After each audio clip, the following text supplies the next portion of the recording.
ਵਾਹਿਗੁਰੂ ਜੀ ਕਾ ਖਾਲਸਾ ਵਾਹਿਗੁਰੂ ਜੀ ਕੀ ਫਤਿਹ। ਸਾਖੀ ਸ਼੍ਰੀ ਰਾਮਚੰਦਰ ਜੀ। ਰੋਵੇ ਰਾਮ ਨਿਕਾਲਾ ਭਇਆ, ਸੀਤਾ ਲਛਮਣ ਵਿਛੜ ਗਿਆ। ਅਯੋਧਿਆ ਦੇ ਰਾਜੇ ਦਸ਼ਰਥ ਦੇ ਪੁੱਤਰ ਸ਼੍ਰੀ ਰਾਮਚੰਦਰ ਜੀ 24 ਅਵਤਾਰਾਂ ਵਿੱਚੋਂ ਇੱਕ ਅਵਤਾਰ ਮੰਨੇ ਗਏ ਹਨ। ਭਾਰਤ ਦੇ ਬਹੁਤ ਹਿੱਸੇ ਵਿੱਚ ਹਿੰਦੂ ਸਨਾਤਨੀ ਦਾ ਭਗਤੀ ਜਾਪ ਹੈ ਸੀਤਾ ਰਾਮ ਰਾਮ ਰਾਮ।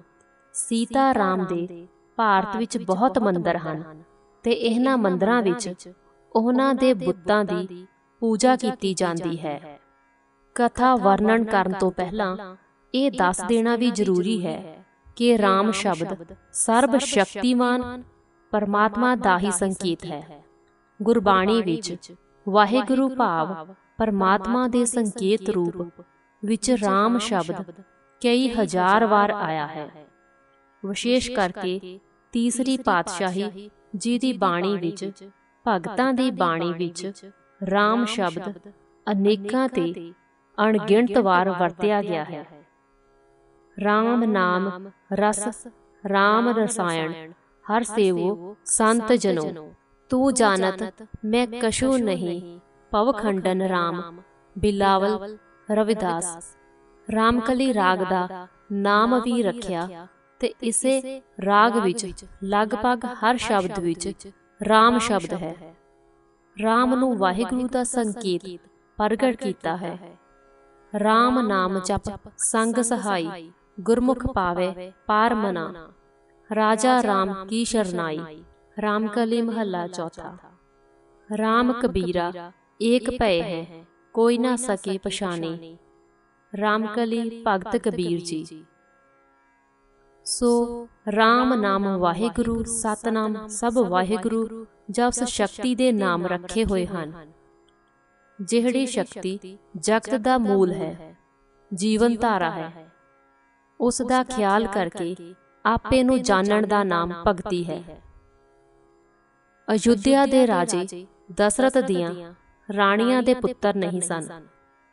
ਰਾਜੇ ਨੇ ਪੁੱਤਰ ਦੀ ਪ੍ਰਾਪਤੀ ਲਈ ਯੱਗ ਕੀਤਾ। ਉਸ ਯੱਗ ਵਿੱਚੋਂ ਵਰ ਮਿਲਿਆ ਤੇ ਉਸ ਦੇ ਘਰ 4 ਪੁੱਤਰ ਹੋਏ। 4 ਪੁੱਤਰਾਂ ਦੇ ਜਨਮ ਸਮੇਂ ਰਾਜੇ ਨੇ ਬੇਅੰਤ ਖੁਸ਼ੀ ਮਨਾਈ। ਰਾਮ ਲਕਸ਼ਮਣ ਦੋਹਾਂ ਭਾਈਆਂ ਦਾ ਆਪਸ ਵਿੱਚ ਬਹੁਤ ਪਿਆਰ ਸੀ। ਭਾਵੇਂ ਉਹਨਾਂ ਦਾ ਜਨਮ ਵੱਖ-ਵੱਖ ਰਾਣੀਆਂ ਤੋਂ ਹੋਇਆ ਸੀ, ਉਹਨਾਂ ਨੇ ਵਸ਼ਿਸ਼ਠ ਪਾਸੋਂ ਸਿੱਖਿਆ ਲਈ।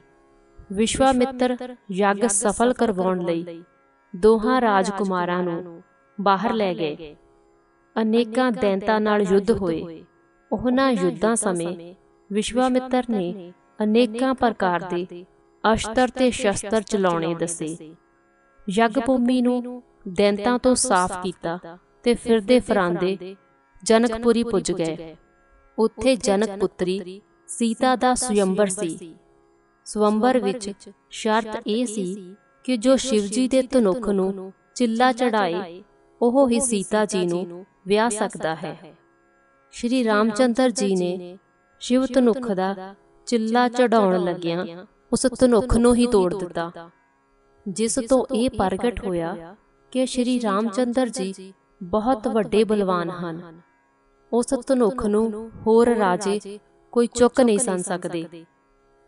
ਧਨੁੱਖ ਨੂੰ ਤੋੜ ਕੇ ਸ਼੍ਰੀ ਰਾਮਚੰਦਰ ਜੀ ਨੇ ਸੀਤਾ ਜੀ ਨੂੰ ਜਿੱਤ ਲਿਆ। ਉਹ ਇੱਕ ਅਤੀ ਸੁੰਦਰ ਮੁਟਿਆਰ ਸੀ। ਜਿੱਤ ਦੇ ਪਿੱਛੋਂ ਰਾਜੇ ਦਸ਼ਰਥ ਨੂੰ ਅਯੁੱਧਿਆਪੁਰੀ ਸੁਨੇਹਾ ਭੇਜਿਆ ਗਿਆ। ਉਹ ਰਿਖੀਆਂ, ਮੰਤਰੀਆਂ, ਰਾਜ ਪੁਰੋਹਿਤਾਂ ਅਤੇ ਦਰਬਾਰੀਆਂ ਨੂੰ ਨਾਲ ਲੈ ਕੇ ਬਰਾਤ ਬਣਾ ਕੇ ਜਨਕਪੁਰੀ ਪੁੱਜਾ। ਸ਼੍ਰੀ ਰਾਮਚੰਦਰ ਜੀ ਦੇ ਵਿਆਹ ਸਮੇਂ ਬਾਕੀ ਦੇ ਭਰਾਵਾਂ ਦੇ ਵੀ ਉੱਥੇ ਹੀ ਵਿਆਹ ਕਰਾ ਦਿੱਤੇ ਗਏ। ਖੁਸ਼ੀ-ਖੁਸ਼ੀ ਸੀਤਾ ਜੀ ਨੂੰ ਲੈ ਕੇ ਸ਼੍ਰੀ ਰਾਮਚੰਦਰ ਜੀ ਅਯੁੱਧਿਆਪੁਰੀ ਪੁੱਜੇ ਤੇ ਮੰਗਲਾਚਾਰ ਹੋਏ। ਸ਼ਹਿਰ ਵਾਸੀਆਂ ਨੇ ਵੀ ਖੁਸ਼ੀਆਂ ਕੀਤੀਆਂ। ਜਿਵੇਂ ਹੋਣੀ ਨੇ ਕਰਨਾ ਹੁੰਦਾ ਹੈ ਤਿਵੇਂ ਹੋ ਜਾਂਦਾ ਹੈ, ਉਸ ਨੂੰ ਰੋਕ ਕੋਈ ਨਹੀਂ ਸਕਦਾ।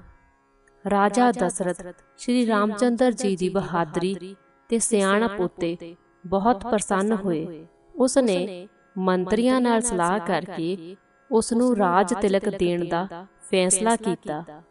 ਉਹ ਫੈਸਲਾ ਉਸੇ ਵੇਲੇ ਅਮਲ ਵਿੱਚ ਆਉਣਾ ਸ਼ੁਰੂ ਹੋਇਆ।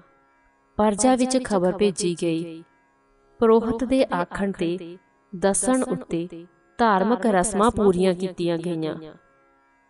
ਪਰ ਜਿਸ ਦਿਨ ਤਿਲਕ ਲੱਗਣਾ ਸੀ, ਉਸ ਤੋਂ ਪਹਿਲੀ ਰਾਤ ਰਾਜਾ ਦਸ਼ਰਥ ਦੀ ਛੋਟੀ ਰਾਣੀ ਕਕਈ, ਜੋ ਰੂਪਵੰਤੀ ਸੀ ਤੇ ਜਿਸ ਦੇ ਮਹਿਲ ਵਿੱਚ ਰਾਜਾ ਰਹਿੰਦਾ ਸੀ, ਨੇ ਰਾਜੇ ਅੱਗੇ ਬੇਨਤੀ ਕੀਤੀ, ਹੇ ਰਾਜਨ, ਆਪ ਨੇ ਇੰਦਰ ਨਾਲ ਯੁੱਧ ਸਮੇਂ ਜ਼ਖਮੀ ਹੋ ਕੇ ਸੇਵਾ ਕਰਨ ਦੇ ਬਦਲੇ ਮੈਨੂੰ 2 ਬਚਨ ਦਿੱਤੇ ਸਨ। ਉਹ ਬਚਨ ਅੱਜ ਮੇਰੇ ਪੂਰੇ ਕਰੋ। ਤਾਂ ਅੱਗੋਂ ਰਾਜਾ ਕਹਿੰਦਾ ਹੈ, ਹੇ ਕਕਈ, ਮੰਗ ਲੈ, ਬਚਨ ਤਾਂ ਦੇਣੇ ਪੈਣਗੇ। ਰਘੂਕੁਲ ਰੀਤ ਹੀ ਐਸੀ ਚੱਲੀ ਆ ਰਹੀ ਹੈ। ਮੰਗ ਲੈ ਜਿਹੜੇ ਤੇਰੇ 2 ਬਚਨ ਹਨ। ਕੀ ਮੰਗਣਾ ਚਾਹੁੰਦੀ ਹੈ? ਉਸ ਵੇਲੇ ਰਾਜਾ ਦਸ਼ਰਥ ਬੜਾ ਖੁਸ਼ ਸੀ। ਖੁਸ਼ੀ ਦੇ ਲੋਰ ਵਿੱਚ ਉਸਨੇ ਇਹ ਖਿਆਲ ਨਹੀਂ ਕੀਤਾ ਕਿ ਬਚਨ ਮਾੜੇ ਵੀ ਮੰਗੇ ਜਾ ਸਕਦੇ ਹਨ।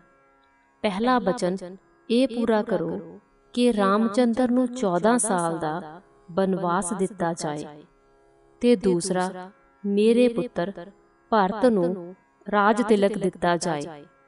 ਰਾਜ ਤਿਲਕ ਵਾਸਤੇ ਉਸ ਨੂੰ ਨਾਨਕੇ ਘਰੋਂ ਹੁਣੇ ਮੰਗਵਾ ਲਿਆ ਜਾਏ। ਇਹ ਕੁਝ ਕਕਈ ਨੇ ਇੱਕ ਜ਼ਬਾਨੋਂ ਇੱਕੋ ਸਾਹੇ ਆਖ ਦਿੱਤਾ। ਉਸਨੇ ਰਾਜੇ ਦਾ ਖਿਆਲ ਨਹੀਂ ਕੀਤਾ, ਪਰਜਾ ਤੇ ਸਮਾਜ ਦਾ ਹਿੱਤ ਨਹੀਂ ਦੇਖਿਆ, ਬਸ ਮਤਰੇਈ ਬਣੀ। ਕਕਈ ਦੇ ਇਹ ਬੋਲ ਸੁਣ ਕੇ ਰਾਜਾ ਦਸ਼ਰਥ ਤਾਂ ਐਸਾ ਘਬਰਾਇਆ ਕਿ ਉਹਦੇ ਵੱਲ ਬਿਟ-ਬਿਟ ਤੱਕਦਾ ਹੀ ਰਹਿ ਗਿਆ। ਉਹ ਬੋਲਿਆ ਕੁਝ ਨਹੀਂ। ਬਚਨ ਉਸਨੇ ਕੀਤੇ ਸਨ, ਪਰ ਉਸਨੂੰ ਆਸ ਨਹੀਂ ਸੀ ਕਿ ਕਕਈ ਉਸ ਨਾਲ ਇੰਨਾ ਧੱਕਾ ਕਰੇਗੀ, ਵੈਰ ਕਰੇਗੀ। ਉਹ ਗੁੰਮ ਹੀ ਹੋ ਗਿਆ। ਉਸ ਦੀ ਜ਼ਬਾਨੋਂ ਸਿਰਫ ਇਹੋ ਨਿਕਲਿਆ, ਕਕਈ, ਤੈਨੂੰ ਐਨੀ ਦੁਸ਼ਮਣੀ ਨਹੀਂ ਸੀ ਕਰਨੀ ਚਾਹੀਦੀ। ਮੇਰੇ ਕਲੇਜੇ ਕਟਾਰੀ ਨਹੀਂ ਸੀ ਮਾਰਨੀ ਚਾਹੀਦੀ। ਗਮ ਨਾਲ ਰਾਜੇ ਦੀ ਸਰੀਰਕ ਤੇ ਮਾਨਸਿਕ ਦਸ਼ਾ ਵਿਗੜ ਗਈ। ਉਹ ਮਰਨੇ ਪੈ ਗਿਆ। ਰਾਜ ਤਿਲਕ ਲਵਾਉਣ ਦੀ ਪੂਰੀ ਤਿਆਰੀ ਕਰਕੇ ਸ਼੍ਰੀ ਰਾਮਚੰਦਰ ਜੀ ਜਦੋਂ ਰਾਜਾ ਦਸ਼ਰਥ ਨੂੰ ਮਿਲਣ ਗਏ ਤਾਂ ਅੱਗੋਂ ਉਹ ਬੋਲ ਨਾ ਸਕੇ। ਰਾਮਚੰਦਰ ਜੀ ਬਹੁਤ ਹੈਰਾਨ ਹੋਏ। ਆਖਰ ਰਾਜੇ ਦਸ਼ਰਥ ਦੀ ਚੁੱਪ ਦਾ ਕਾਰਨ ਜ਼ਾਲਮ ਕਕਈ ਨੇ ਦੱਸ ਹੀ ਦਿੱਤਾ। ਬੇਟਾ, ਰਾਮਚੰਦਰ ਤੇਰੇ ਪਿਤਾ ਨੇ ਮੈਨੂੰ 2 ਵਰ ਭਾਵ ਬਚਨ ਦਿੱਤੇ ਸਨ। ਉਹ ਮੈਂ ਮੰਗ ਲਏ ਹਨ। ਪਹਿਲਾ ਇਹ ਕਿ ਤੈਨੂੰ 14 ਸਾਲ ਦਾ ਬਨਵਾਸ ਦਿੱਤਾ ਜਾਏ, ਤੇ ਦੂਜਾ, ਭਾਰਤ ਨੂੰ ਰਾਜ ਦਿੱਤਾ ਜਾਏ। ਰਾਜਾ ਜੀ ਤੁਸਾਂ ਨੂੰ ਦੱਸ ਨਹੀਂ ਸਕਦੇ, ਕਿਉਂਕਿ ਤੁਸਾਂ ਨਾਲ ਪਿਆਰ ਹੈ ਤੇ ਕੁਝ ਡਰਦੇ ਹਨ। ਤੁਸੀਂ ਨੇਕ ਪੁੱਤਰ ਹੋ। ਬਾਪ ਦੇ ਬਚਨਾਂ ਦੀ ਪਾਲਣਾ ਕਰਨਾ ਤੁਸਾਂ ਦਾ ਧਰਮ ਹੈ। ਠੀਕ ਹੈ ਮਾਤਾ ਜੀ, ਆਖ ਕੇ ਸ਼੍ਰੀ ਰਾਮਚੰਦਰ ਜੀ ਨੇ ਕਕਈ ਦੇ ਮਹਿਲ ਤੋਂ ਬਾਹਰ ਆ ਕੇ ਰਾਜ ਤਿਲਕ ਦੇ ਕੱਪੜੇ ਲਾ ਦਿੱਤੇ ਤੇ ਬਨਵਾਸ ਦੇ ਬਸਤਰ ਪਹਿਨ ਕੇ ਬਨਾਂ ਵਿੱਚ ਜਾਣ ਲਈ ਤਿਆਰ ਹੋ ਗਏ। ਉਹਨਾਂ ਦੀ ਧਰਮ ਪਤਨੀ ਸੀਤਾ ਜੀ ਵੀ ਨਾਲ ਚੱਲੀ ਤੇ ਛੋਟਾ ਭਾਈ ਲਕਸ਼ਮਣ ਵੀ। ਪਰਜਾ ਨੂੰ ਵਿਆਕੁਲ ਹੁੰਦੀ ਛੱਡ ਕੇ ਸ਼੍ਰੀ ਰਾਮਚੰਦਰ ਜੀ ਅਯੁੱਧਿਆਪੁਰੀ ਤੋਂ ਚੱਲ ਪਏ। ਰਾਜਾ ਦਸ਼ਰਥ ਪਿੱਛੋਂ ਗਮ ਨਾਲ ਮਰ ਗਿਆ। ਜਦੋਂ ਭਾਰਤ ਨੂੰ ਖਬਰ ਮਿਲੀ ਤਾਂ ਉਹ ਵੀ ਭਰਾ ਦੇ ਵਿਛੋੜੇ ਵਿੱਚ ਵਿਆਕੁਲ ਹੋਇਆ। ਉਸਨੇ ਰਾਜ ਤਿਲਕ ਲੈਣ ਤੋਂ ਨਾ ਕਰ ਦਿੱਤੀ। ਜੰਗਲਾਂ ਵਿੱਚ ਜਾ ਕੇ ਵੀਰ ਨੂੰ ਮਿਲਿਆ। ਅੰਤ ਸ਼੍ਰੀ ਰਾਮਚੰਦਰ ਜੀ ਦੀਆਂ ਖੜਾਵਾਂ ਲੈ ਕੇ ਵਾਪਸ ਆਇਆ ਤੇ ਰਾਜ ਸਿੰਘਾਸਨ ਉੱਪਰ ਖੜਾਵਾਂ ਹੀ ਰੱਖ ਛੱਡੀਆਂ ਤੇ ਆਪ ਸੇਵਕ ਬਣ ਕੇ ਰਾਜ ਪ੍ਰਬੰਧ ਕਰਦਾ ਰਿਹਾ। ਇਸ ਤਰ੍ਹਾਂ ਦੋਵਾਂ ਭਰਾਵਾਂ ਦਾ ਆਪਸ ਵਿੱਚ ਬਹੁਤ ਪਿਆਰ ਸੀ। ਸ਼੍ਰੀ ਰਾਮਚੰਦਰ ਜੀ ਗੰਗਾ ਪਾਰ ਕਰਕੇ ਦੱਖਣ ਵੱਲ ਜੰਗਲਾਂ ਵਿੱਚ ਆ ਗਏ, ਜਿਹੜੇ ਜੰਗਲ ਵਰਤਮਾਨ ਸਮੇਂ ਉੜੀਸਾ ਰਿਆਸਤ ਵਿੱਚ ਹਨ ਤੇ ਪੰਚਵਟੀ ਅਸਥਾਨ ਤੇ ਰਹਿਣ ਲੱਗੇ। ਇੱਥੇ ਲੰਕਾ ਦੇ ਰਾਜੇ ਰਾਵਣ ਦੀ ਭੈਣ ਸਰੂਪ ਨਖਾ ਆਈ। ਉਸ ਦੀ ਪਾਪ ਬਿਰਤੀ ਦੇਖ ਕੇ ਸ਼੍ਰੀ ਲਕਸ਼ਮਣ ਜੀ ਨੇ ਉਸ ਦਾ ਨੱਕ ਵੱਢ ਦਿੱਤਾ, ਜਿਸ ਕਾਰਨ ਉਸ ਦਾ ਭਰਾ ਰਾਵਣ ਇੱਕ ਸਾਧੂ ਦਾ ਭੇਸ ਧਾਰ ਕੇ ਪੰਚਵਟੀ ਆਇਆ ਤੇ ਸੀਤਾ ਨੂੰ ਚੁੱਕ ਕੇ ਲੈ ਕੇ ਗਿਆ। ਉਸ ਦੁਸ਼ਟ ਨੇ ਧੋਖਾ ਕੀਤਾ। ਸ਼੍ਰੀ ਰਾਮਚੰਦਰ ਜੀ ਤੇ ਲਕਸ਼ਮਣ ਜੀ ਸੀਤਾ ਜੀ ਨੂੰ ਲੱਭਦੇ ਹੋਏ ਤੁਰ ਦੱਖਣ ਵੱਲ ਚਲੇ ਗਏ। ਆਪ ਬੜੇ ਬਹਿਬਲ ਹੋਏ। ਹਨੂਮਾਨ ਜੀ ਨਾਲ ਮੇਲ ਹੋ ਗਿਆ। ਹਨੂਮਾਨ ਜੀ ਦੀ ਸਹਾਇਤਾ ਨਾਲ ਸੀਤਾ ਜੀ ਦਾ ਪੂਰਾ ਪਤਾ ਲੱਗਾ ਕਿ ਉਹ ਰਾਵਣ ਦੀ ਅਸ਼ੋਕ ਵਾਟਕਾ ਵਿੱਚ ਹਨ।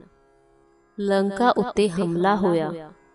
ਉਸ ਹਮਲੇ ਵਿੱਚ ਰਾਵਣ ਆਪਣੇ ਪੁੱਤਰਾਂ ਸਮੇਤ ਮਾਰਿਆ ਗਿਆ।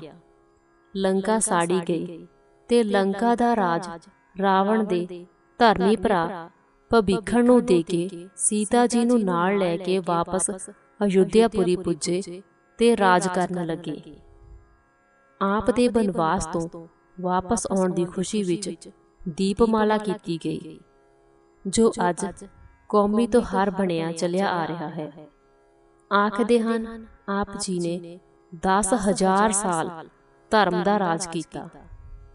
ਆਪ ਨੂੰ ਅਵਤਾਰ ਮੰਨਿਆ ਜਾਂਦਾ ਹੈ। ਸੋ ਹੇ ਨੇਕ ਪੁਰਸ਼ੋ, ਰਾਮਚੰਦਰ ਜੀ ਦੀ ਕਥਾ ਸੁਣਨ ਵਾਲੇ ਦੇ ਮਨ ਵਿੱਚ ਧਰਮ ਲਗਨ ਪੈਦਾ ਹੁੰਦੀ ਹੈ ਤੇ ਮਾਂ-ਬਾਪ ਦੀ ਆਗਿਆ ਮੰਨਣ ਦਾ ਉਪਦੇਸ਼ ਮਿਲਦਾ ਹੈ। ਜੇਕਰ ਤੁਹਾਨੂੰ ਸਾਡੀ ਇਹ ਵੀਡੀਓ ਪਸੰਦ ਆਈ ਤੇ ਇਸ ਨੂੰ ਵੱਧ ਤੋਂ ਵੱਧ ਲਾਈਕ, ਸ਼ੇਅਰ ਅਤੇ ਚੈਨਲ ਨੂੰ ਸਬਸਕ੍ਰਾਈਬ ਜ਼ਰੂਰ ਕਰਿਓ। ਵਾਹਿਗੁਰੂ ਜੀ ਕਾ ਖਾਲਸਾ, ਵਾਹਿਗੁਰੂ ਜੀ ਕੀ ਫਤਿਹ।